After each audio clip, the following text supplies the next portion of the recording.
Namaste everyone. I hope all of you are doing well. On the daily chart of Jindal Steel and Power Limited, this is the slope that is implying colossal buying.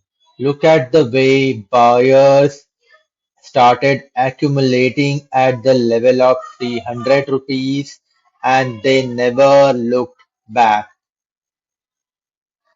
I will take you to the higher time frame to understand the current momentum in the stock price relative to the important levels.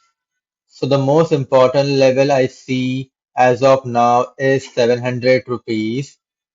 I'll mark that level out here.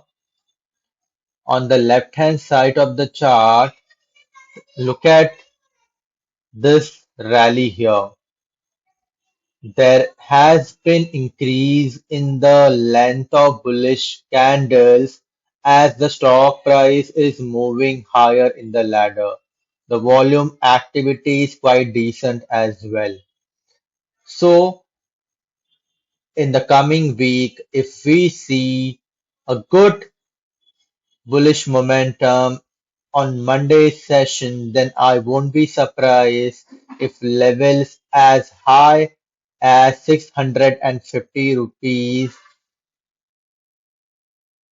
is in the firing lines for buyers.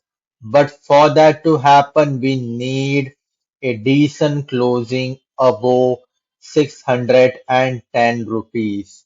As I said, I am looking at 650 rupees of target in the coming week. So based on that, we will get a lot of value for the strike price of 620 rupees. And we will go ahead with the position only if there is a breakout above 620, not 20, 612 rupees.